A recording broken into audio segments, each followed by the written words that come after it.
বিএনপির রাষ্ট্রপতি শাহাবুদ্দিন চুপ্পু তিনি এতদিন কিভাবে টিকে আছেন, এখনো কিভাবে টিকে আছেন, এর রহস্য দেরিতে হলো ফাঁস হলো।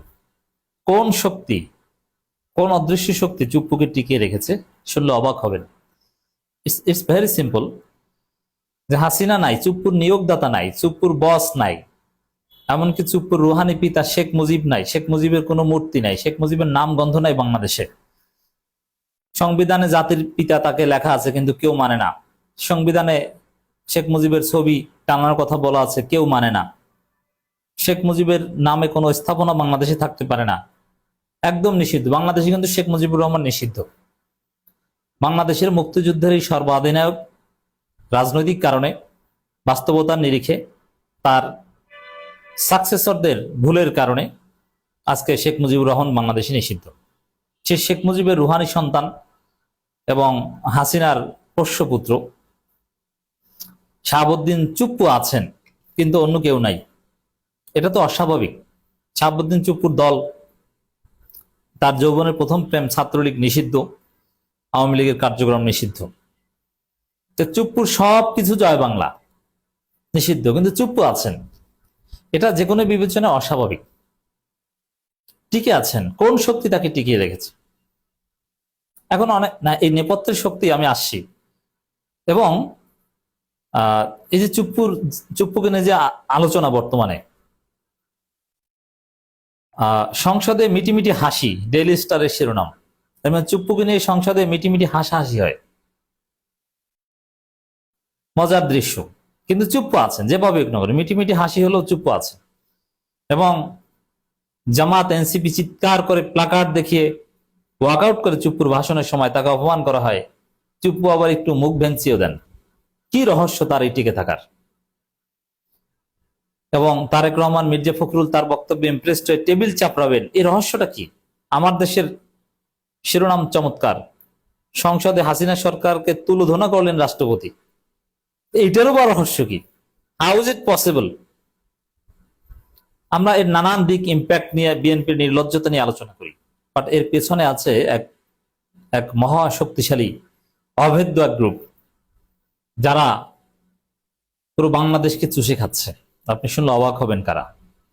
আমি সেই শক্তির নাম বলার আগে আরেকটু বলি। যখন হাসিনা পালালো, তখন চুপ্পুর বঙ্গভবন দখল করা কোনো ব্যাপার ছিল না। গণভবন দখল করেছে, একই সাথে ছাত্র জনতা চাইলেই বঙ্গভবন দখল করতে পারত, এবং চুপ্পু হয়তোবা দখল টের পেয়ে তাকেও হেলিকপ্টার করে ওখান থেকে উড়িয়ে নিয়ে যেত। সেনাবাহিনী বা কেউ বঙ্গভবন ঠেকাতে যেত না। হয়তোবা 5 আগস্ট ওরকম সিরিয়াসনেস ছিল না, কারণ হাসিনা গেছে, তাহলে তো চুপ্পু এমনিতেই থাকে না, এটা ধরে নিয়েছিল, যার ফলে বঙ্গভবনের দিকে মানুষের দৃষ্টি ছিল না। কিন্তু বঙ্গভবন দখল করতে চাইলে কোনো পুলিশ, কোনো আর্মি কেউ ঠেকাতে আসতো না। পুরো বাংলাদেশ ছিল তখন উন্মুক্ত, চাইলেই জনগণ যে কোনো কিছু দখল করতে পারত। এই দিনকার ব্যাখ্যাটা মানা যায় যে স্বাভাবিকভাবে তাদের দাবি আদায় হয়ে গেছে, হাসিনা পালিয়েছে, গণভবনের দিকেই টার্গেট ছিল, তা বঙ্গভবনের দিকে নজর দেওয়ার প্রয়োজন পড়ে নাই, শেষ। কিন্তু একটা সময় পর্যন্ত যখন চুপ্পুকে সরানোর দাবিতে আন্দোলন চলছিল, বঙ্গভবন ঘেরাও, বঙ্গভবনের ওখানে কিছু আন্দোলন হয়েছে, সেনাবাহিনী প্রোটেকশন দিয়েছে, লাঠিচার্জ করেছে, ঠিক, অনেকে আন্দোলন করেছিল। এনসিপির তখন গঠিত হয়নি, এনসিপির ছেলেরা, বৈষম্যবিরোধী ছাত্র আন্দোলন, এমনকি ওই যে আমতারেক, আজকে যে আওয়ামী লীগ এবং বিএনপির দালালি করে একই সাথে, ওই আমতারেক ছেলেটাও কিন্তু আন্দোলন করেছিল। কিন্তু তারপরও চুপ্পুর পদত্যাগ হয়নি। এবং ইন্টারেস্টিং বিষয়, যখন বৈষম্যবিরোধী ছাত্র আন্দোলনের ছেলেরা চুপ্পুকে সরানোর দাবিতে আন্দোলন করেছিল, তখন বিএনপির এত শক্তি ছিল না যে বিএনপি চাইলেই চুপ্পুকে রেখে দিতে হবে। একটা বিষয় আপনাদেরকে স্মরণ করিয়ে দিই, ডক্টর আসিফ নজরুল এবং নাহিদ ইসলাম প্রধান বিচারপতির সাথে সাক্ষাৎ করেছে। কি জন্যে?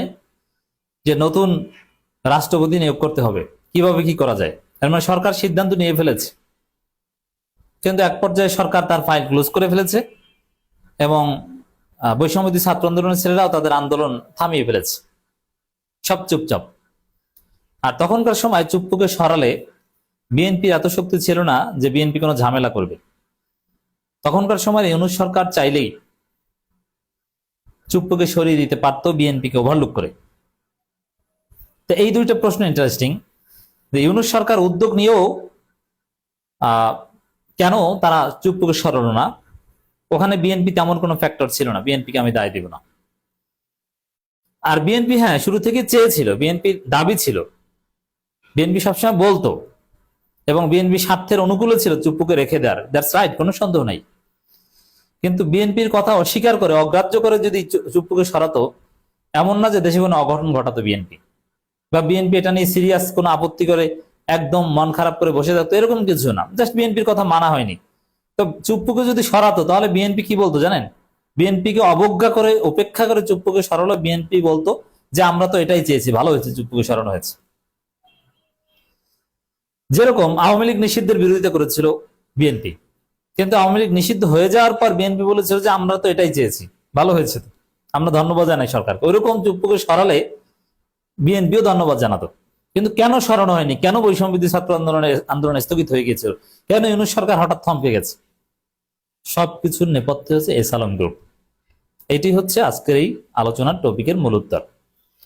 চুপ্পুকে রেখে দেওয়ার পেছনে মূল শক্তি হচ্ছে এস আলম। টাকা এমন এক শক্তি, টাকার মাধ্যমে অসম্ভবকে সম্ভব করা যায়। হ্যাঁ, টাকার মাধ্যমে অনেক কিছু করা যায় না, যেমন হাসিনাকে রাখা যায়নি, কিন্তু হাসিনার অনেক প্রেতাত্মা টিকে গেছে টাকার মাধ্যমে। এস আলম নিরাপদে আশ্রয় নিয়েছে, এস আলম বাংলাদেশের নাগরিকই না, কিন্তু এত টাকা মুহূর্তের মধ্যেই বিএনপিকে কিনে নিয়েছে।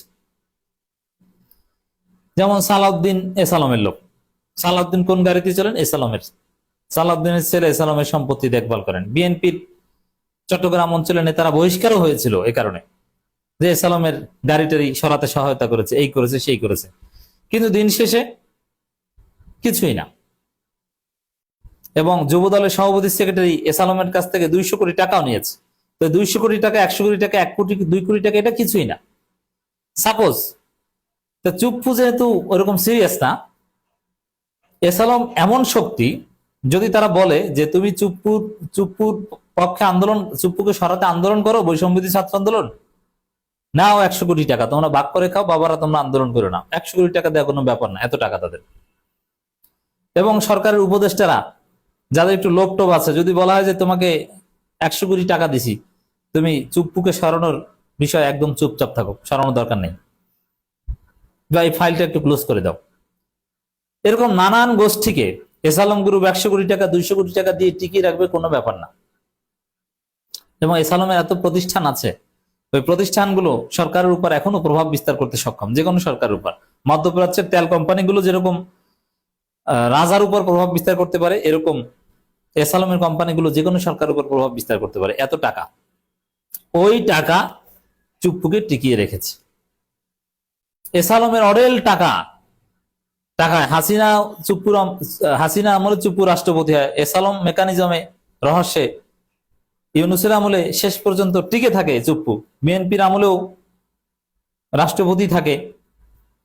এমনকি অনেকে বলেন যে জামাত যদি এখন ক্ষমতায় আসে, জামাতের আমলেও চুপ্পু থাকবেন, কারণ গোলাম আজমের ছেলে চুপ্পুকে বই টই দিয়ে আসেন ভালো। এবং শফিকুল ইসলাম মাসুদরাও যে একদিন হাসাহাসি করে এসেছেন বঙ্গভবনে। দর্শক, সব টাকার খেলা, সবকিছুর নেপথ্যে এস আলম।